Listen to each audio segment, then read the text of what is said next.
Okay, now we're going to work on ordering fractions. So our directions are going to be to order them from least to greatest. Well, before we can put these in order from least to greatest, we have to be able to compare them. So it goes back to finding something that they both have in common, or actually all three have in common. So we need to look at our 8s, our 4s, and our 3s. Well, you can look at your 4s individual, or since we know that 4 goes into 8, anything that 8 turns into, a 4 is also going to turn into that. So really, we just need to look at our 8 and our 3. So if we look at our 8 and our 3, this is our 8, this is our 3. An 8 can become an 8, it can become a 16, a 3 can become a 3, a 6, a 9, a 12, a 15, an 18, but they both can become a 24, which also a 4 can become a 24 because a 4 can become an 8. So we're going to turn all of them into 24. This is going to become a 24, this is going to become a 24, and this one is going to become a 24. So how do we go from 8 to 24? Well, we have to use it 3 times. If we use the bottom 3 times, we have to use the 5 3 times. 5 being used 3 times is 15. How do we go from 4 to 24? Well, we use it 6 times. So if we use the 4 6 times, we're going to use the 3 6 times, which is 18. To go from the 3 to 24, we have to use it 8 times. So it'd be 1 times 8 is 8. So now we can put them in order from least to greatest. So look down here. These are only your helpers. You still write the original for your answer. So which one is smaller? 15 out of 24, 18 out of 24, or 8 out of 24? Well, 8 out of 24 is smaller. So 1/3 is actually our smallest.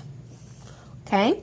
Followed by 15 out of 24. So 5/8 would be next. Then 18 out of 24, so 3/4 would actually be our biggest. So now let's look at this one. We've got 3, 4, and 10. So let's see what they all have in common. So do your 3s. 3, 6, 9, 12, 15, 18, 21, 24, 27, 30, see if that's enough. Then we can do 4, 8, 12, 16, 24, 28, 32. Okay, and then our 10s, we know our 10s, 10, 20, 30, 40, 50, 60, 70, 80, 90. Okay, now this one brings up a good point. If you're looking at all of these, so far we have not found any that all 3 can become. So if that's the case, your last resort can actually be to multiply all of these together. 3 times 4 is 7, or is 12, I'm sorry, 12, and then 12 times 10 is 120. So we know that all of them, if we kept going with our 3s, kept going with our 4s, and kept going with our 10s, we know that we would eventually find 120 that they all have in common. Actually, they also have 60 in common as well, because 3 times 20 is 60, 4 times 15 is 60, and 10 times 6 is 60. So let's do 60. So we're going to look at all of them as 60. You could have done 120 as well. To go from 3 to 60, you use it 20 times. So 1 times 20 is 20. To go from 4 to 60, you could have used it 15 times. So 1 times 15 is 15. And to go from 10 to 60, you would use it 6 times. 7 times 6 is 42. So remember, these are just your helpers. So looking at your helpers, we know that 15 out of 60 is the smallest, so that would be 1/4. Then we know that 20 out of 60 is the next smallest, so 1/3. Then we know, last but not least, 7/10 is the biggest. Okay, now let's look at our mixed number ones. Well, you immediately see that this one has to be the absolute what? Well, it's going to have to be the absolute largest because it has 2 wholes. Okay, so 2 1/4 is going to be the biggest, so it's gone. Now we just have to look at these. So we have to find something that 6, 9, and 8 all go into. Well, if you look at your 9 and 8, 9 and 8, 72, 9 and 8 both will go into 72. Well, 6 times 12 is also 72.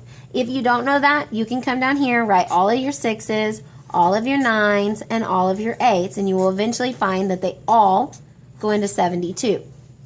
So let's look at changing them to 72.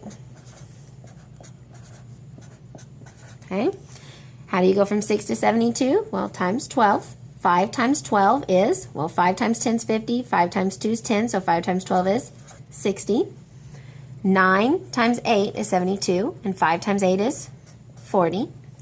8 times 9 is 72, and 1 times 9 is 9. Okay, so now we look at them. The absolute smallest would be 9 out of 72, so that's going to be 1 whole and 9 out of 72.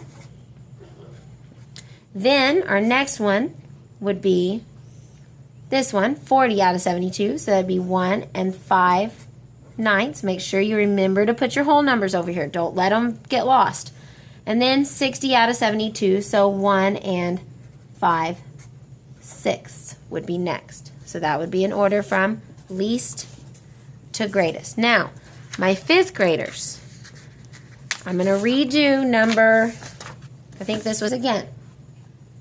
If you try to find something that 8, 11, and 15 all go into, you're going to be here all day long.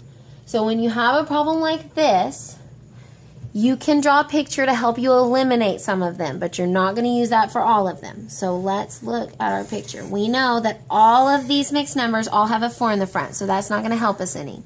So we're going to draw a picture to help us with the fraction part. So this is going to be 1/4. This will be cut into 1/8, then 10 11ths, and then 2 15ths. Okay? So 1/4, we're going to cut in 1/4. Remember, cut in the middle. If it's even, you just cut straight in the middle. So there's our 4ths. We would shade one of them. Here's another even, so cut in the middle. So we'd have 4 and 4 on each side. Then 2.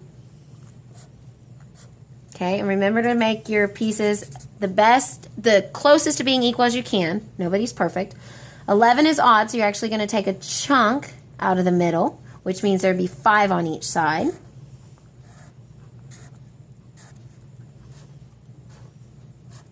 Okay, we're going to shade 10 of them. 4, 5, 6, 7, 8, 9, 10. And then 2 15ths, again odd, so we're going to take a chunk out of the middle. If this is our 15th, that means we'd have 7 on each side. Okay, now we're going to have 3. Now, my slices aren't perfect, but they're pretty close. Okay, this is not an exact. This is just to help us eliminate some of them. Now we're going to shade 2 of them. 1, 2.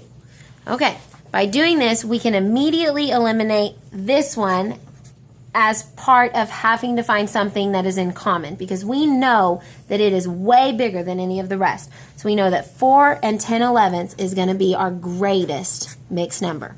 Okay, so we can get rid of that one. Then there's this one. This one is closer to these, but for you to get this wrong, you would have had to mess up this much of your pizza slices, and that's probably not going to happen. So as long as you feel comfortable with saying that that's going to be your next biggest, then you can go ahead and do that. If not, throw it into your common factors. Okay, so we're going to have to do 4 and 1/4 would be our next biggest. Okay, so we can go ahead and get rid of that one as well. Okay, so we're done with that one. Now all we're left with is these two. Look at how close those are. That's not worth chancing. So on these two, we actually want to work them out and see which one is truly bigger. So we've got to figure out something that 8 and 15 both go into. So let's look at our 8s. 8, 16, 24, 32, 40, 48, let's see, maybe 56, 64, 72, 80. Okay, not seeing anything yet because 15 is 15, 30, 45, 60, 75, 90. Still not seeing anything yet. Okay, so what you can do then, remember on the ones back before this, what you can do is actually multiply these together. So we're going to multiply 15 times 8. Well, 8 times 10 we know is going to be 80, and 5 times 8 we know is 40. So those together are 120. What you do to the bottom, you do to the top. So to go from 8 to 120, you're going to do times 15. 1 times 15 is 15. 15 times 8 gives us 120, because remember we multiplied those two together.